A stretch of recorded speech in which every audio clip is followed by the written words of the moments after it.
सबका साथ सबका विकास। सर सवाल है 140 करोड़ लोगों का कि हम पर कैपिटा इनकम पर कहाँ खड़े हैं। सर हम पहले 5 में भी नहीं, 10 में भी नहीं, 20 में भी नहीं, 30 में भी नहीं, 50 में भी नहीं, 100 में भी नहीं। स्पीकर साहब हम 136वें नंबर पर हैं और हम कह रहे हैं जी हम विश्व गुरु बनेंगे।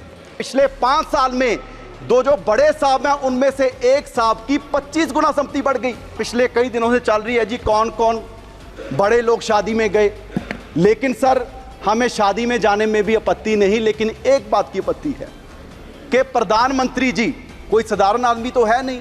सारी एजेंसीज उनको रिपोर्ट करती हैं, पूरी इंटेलिजेंस उनको रिपोर्ट करती है और प्रधानमंत्री जी ने कहा कि ट्रक भर भर कर ऑपोजिशन के घर पर चंदा गया। अगर कोई ऐसी रिपोर्ट थी तो फिर प्रधानमंत्री जी शादी में भी क्यों गए? तो सर ये सरकार केवल और केवल अपने जो बड़े दोस्त हैं उनको सुविधा देने का, उनका कॉर्पोरेट टैक्स कम करने का, उनको और बड़े बनाने का काम कर रही है। खाने से लेके पीने तक हर जगह पर वो टैक्स दे रहा है और जो 3 लाख करोड़ रुपए का जिनको फायदा दिया गया वो सर सिर्फ 23% लोग हैं जो टैक्स दे रहे हैं। देश के जो आम लोग हैं, जो 140 करोड़ लोग हैं, उन पर बोझ है जो कम किया जाए। आपने क्या कि जी हम स्किल इंडिया 2023 तक 40 करोड़ जो युवा हैं उनको स्किल्ड बना देंगे। अब सर बात ही नहीं हो रही। आपने कहा कि फार्मर्स की आमदन है उसको डबल कर देंगे 2022 तक। अब सर बात ही नहीं हो रही। और आपने एग्रीकल्चर इंप्लीमेंट पर भी टैक्स लगा दिया जिसका सीधा बोझ पंजाब के देश के किसानों पर पड़ेगा। और आपने कहा कि जी हम एफडीआई में कॉर्पोरेट्स को अगर हम छोड़ देंगे तो एफडीआई बढ़ेगी। सर वो भी नहीं बढ़ रही और उसकी बात ही नहीं हो रही। पंजाब के किसानों के पॉइंट ऑफ व्यू से कि जो एग्रीकल्चर इंप्लीमेंट्स हैं उन पर जो टैक्स है वो खत्म किया जाए। सभापति जी, सर स्पीकर साहब, सभापति जी जिस दिन से बजट सेशन की शुरुआत हुई है उस दिन से जितने सत्ता पक्ष के लोग हैं एक ही बात कह रहे हैं कि जी भारत की जो जीडीपी है वो पूरे विश्व में 5वें नंबर पर चली गई। अच्छी बात है सर। कल भी एक सत्ता पक्ष के साथी ने कहा कि हम जल्दी ही जी तीसरे नंबर पर पहुंच जाएंगे। अच्छी बात है सर। हम तो चाहते हैं कि हम नंबर 1 पर चले जाएं। पर सर जो सरकार एक नारा देने वाली कि सबका साथ सबका विकास, सर सवाल है 140 करोड़ लोगों का कि हम पर कैपिटा इनकम पर कहाँ खड़े हैं। सर हम पहले 5 में भी नहीं, 10 में भी नहीं, 20 में भी नहीं, 30 में भी नहीं, 50 में भी नहीं, 100 में भी नहीं। स्पीकर साहब हम 136वें नंबर पर हैं और हम कह रहे हैं जी हम विश्व गुरु बनेंगे। स्पीकर साहब इसमें भी 140 करोड़ लोगों में सिर्फ 1% लोग हैं जिन लोगों के पास देश की 40% संपत्ति है, वेल्थ है।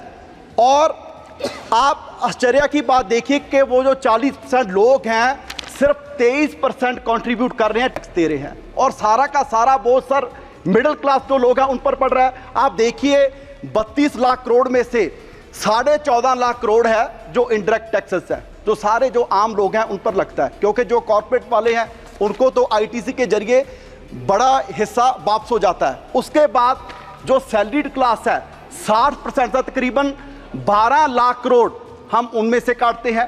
तो आप देखिए कि 40% वेल्थ वाले लोग सिर्फ 23% पे कर रहे हैं और हमारे मेंबर कह रहे हैं जी वो 3 लाख करोड़ टैक्स दे रहे हैं। सर हमें कोई आपत्ति नहीं है, पर 3 लाख करोड़ टैक्स देने वालों की अब संपत्ति की बात करें तो पिछले 5 साल में दो जो बड़े साहब हैं उनमें से एक साहब की 25 गुना संपत्ति बढ़ गई और इस पे भी हमें कोई आपत्ति नहीं। और सर हमें इस पे भी कोई आपत्ति नहीं क्योंकि कल एक बात पिछले कई दिनों से चल रही है जी कौन कौन बड़े लोग शादी में गए, लेकिन सर हमें शादी में जाने में भी आपत्ति नहीं, लेकिन एक बात की आपत्ति है कि प्रधानमंत्री जी कोई साधारण आदमी तो है नहीं। सारी एजेंसीज उनको रिपोर्ट करती हैं, पूरी इंटेलिजेंस उनको रिपोर्ट करती है और प्रधानमंत्री जी ने कहा कि ट्रक भर भर कर ऑपोजिशन के घर पर चंदा गया। तो सर प्रधानमंत्री जी ने उस टाइम पर्चा दर्ज क्यों नहीं करवाया? तब तो सर आंध्र प्रदेश में कहा, इलेक्शन में तेलंगाना में कहा, कभी भी बाहर के स्टेटमेंट को यहाँ दर्ज नहीं करते। तो सर पर्चा दर्ज क्यों नहीं करवाया? अगर कोई ऐसी रिपोर्ट थी तो फिर प्रधानमंत्री जी शादी में भी क्यों गए?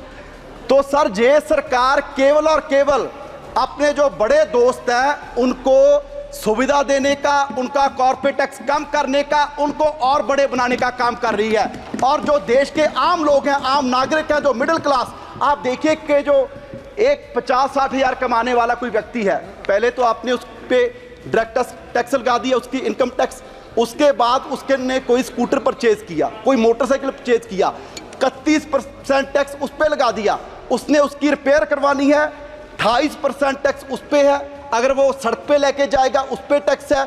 और उसके बाद पेट्रोल डीजल डलवाएगा, 50% टैक्स उस पर है। और उसके बाद सर खाने से लेके पीने तक हर जगह पर वो टैक्स दे रहा है। और जो 3 लाख करोड़ रुपए का जिनको फायदा दिया गया, वो सर सिर्फ 23% लोग हैं जो टैक्स दे रहे हैं। सो सर मेरा सिर्फ यही आपसे बेनती है कि आप देश के जो आम लोग हैं, जो 140 करोड़ लोग हैं, उन पर बोझ है जो कम किया जाए, सबसे जरूरी।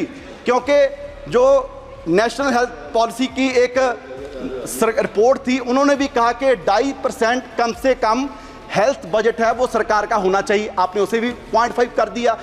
अगर सर हम बजट नहीं बढ़ा सकते, कम से कम जो हेल्थ इंश्योरेंस पर जीएसटी है वो भी कम किया जाए, और जो लाइफ इंश्योरेंस पर जीएसटी है उसे भी ख़त्म किया जाए।